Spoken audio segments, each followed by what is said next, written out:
I saw this book the other day and was very excited to see this book. I wrote it 25 years ago, and it's out of print now, but it remains one of my wife's favorite books that I've ever written. It's a story about a place called Sawyerton Springs, in which I supposedly grew up.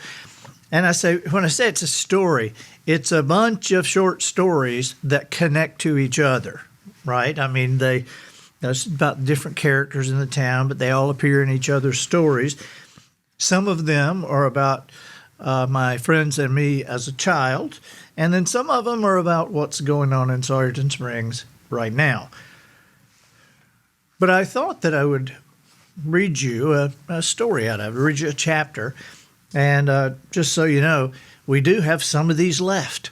And so you can go on andyandrews.com and get one of these books for $12 while they last, okay? It's awesome to read to your family. This would be a good one to do, like every night with your family. So I'm about to read the chapter called Mr. Michael Ted's Big Production. Michael Ted Williams passed away last week. He was 94. He was tall and skinny and had been part of the landscape in Sawyerton Springs for as long as anyone could remember. When I was a kid, we often stopped by Mr. Michael Ted's house after school. He was old then, but you would have never known it, always laughing. He lived alone in a big 2-story house off Cherokee Avenue. Just him and his cats. Mr. Michael Ted had more than 10,000 cats, or at least it seemed that way. There were cats inside the house, outside the house, around the house, and on the house. He had black cats, white cats, and every kind of cat in between. Funny thing, though, he actually claimed to hate cats. "You give me a wet cat and a good kick," he'd say. "I'll get 40 yards out of one of them things. Sneaky jerks. Communists is what they are, always peeking around corners, spying on everybody. They're the rear ends of the animal world." "Well, why do you keep 'em?" we'd ask. "I can't get 'em to leave," he'd fume. "I tell 'em to get lost every day, but they stay around to torture me. Don't ever try to tell a cat nothing, kid, 'cause he ain't gonna listen."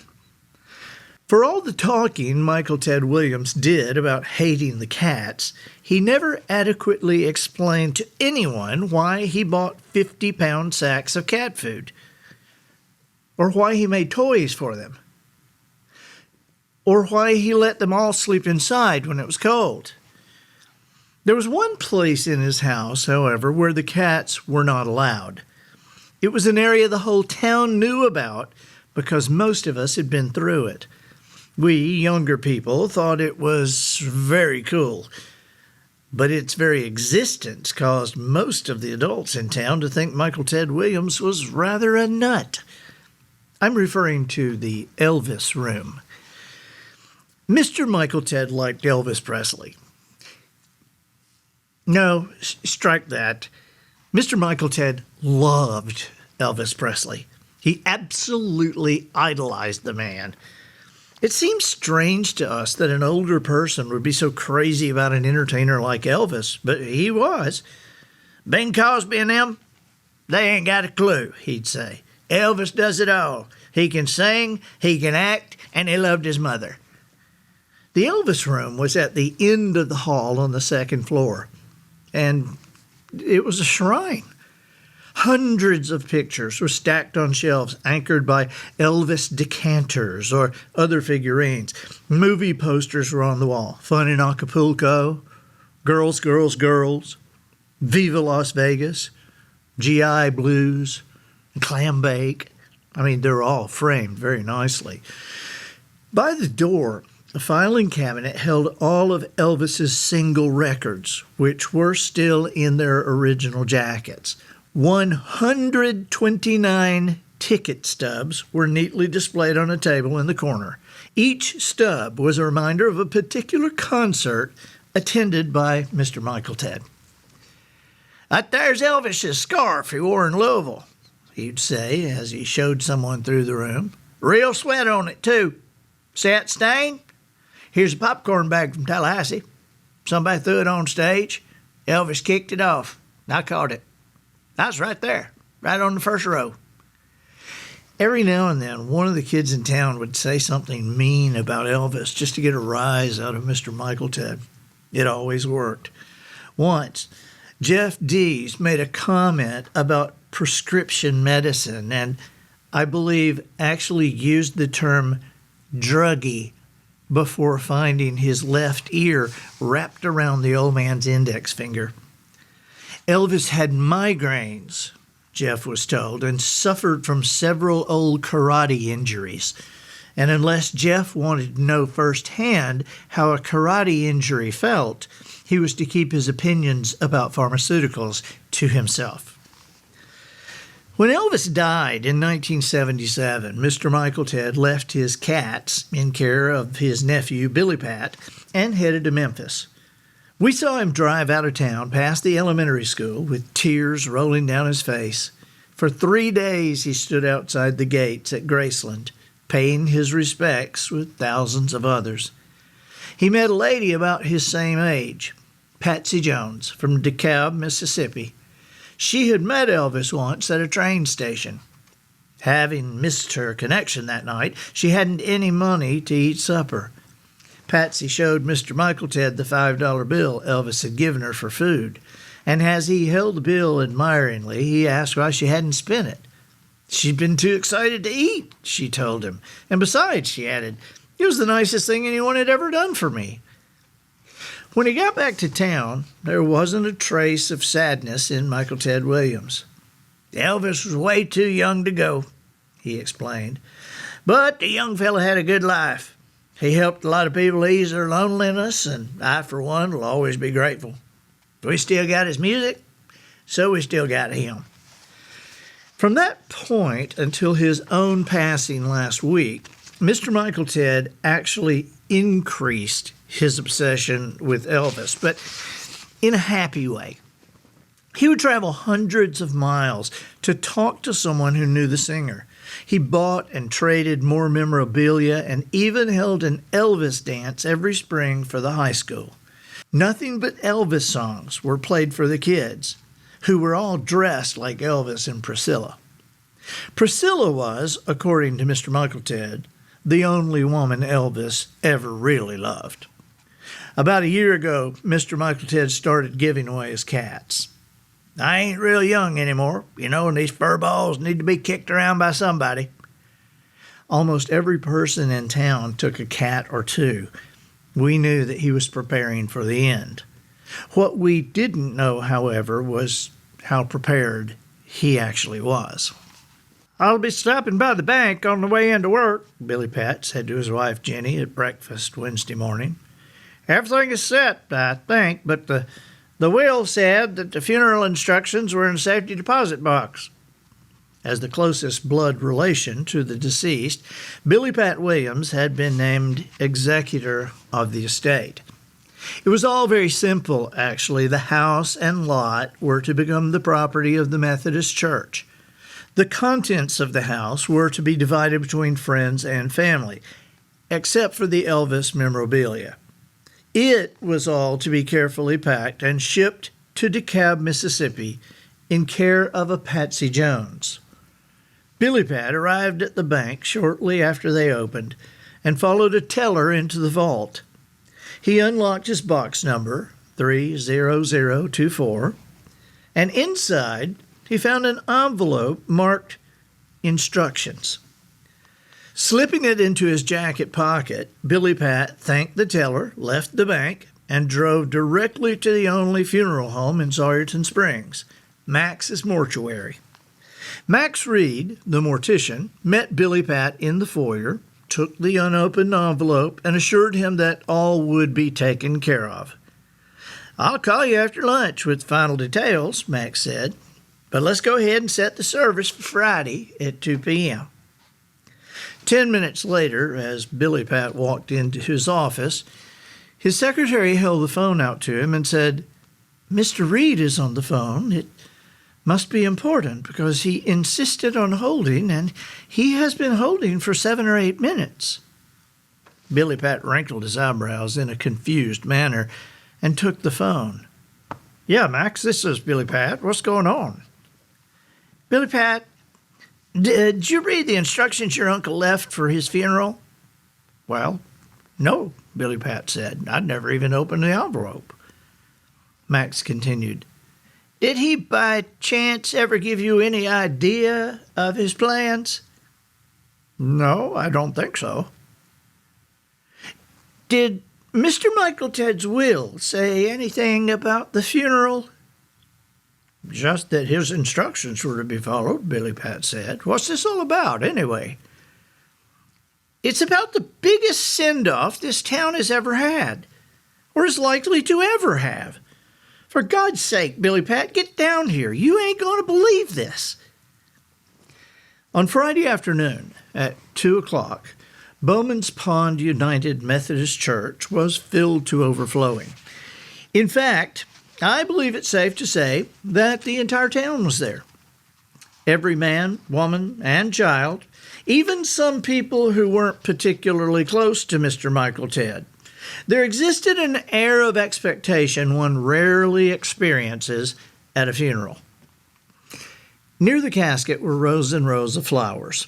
Gorgeous sprays of carnations and roses surrounded quotes like "gone but not forgotten" or "in our hearts forever." Near the steps of the church pulpit was the arrangement from Miss Luna Myers and Miss Edna Thigpen. It was a plastic telephone encircled by purple gladiolas and white mums. Above the phone were the words, "Jesus called, Michael Ted answered." Max Reed stood to the side. He was horrified. He knew what was about to come, and it seemed to him almost indecent, but he had done exactly as the man had requested.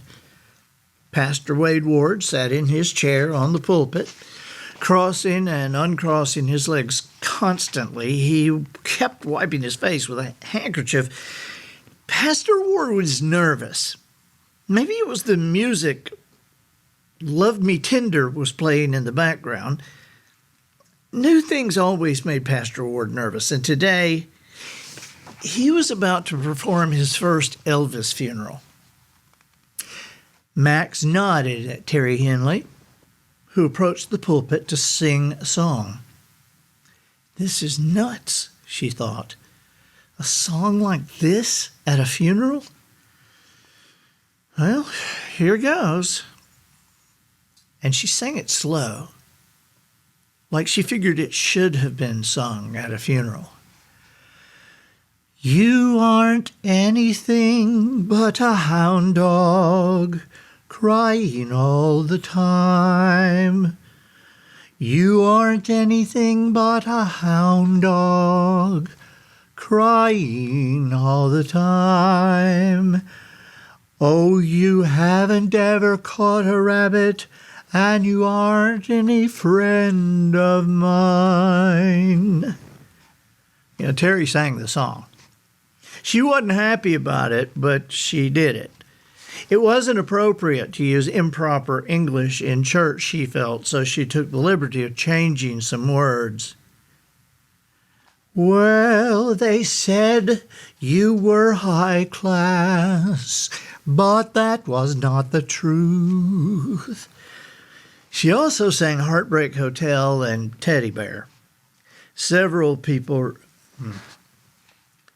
She also sang Heartbreak Hotel and Teddy Bear.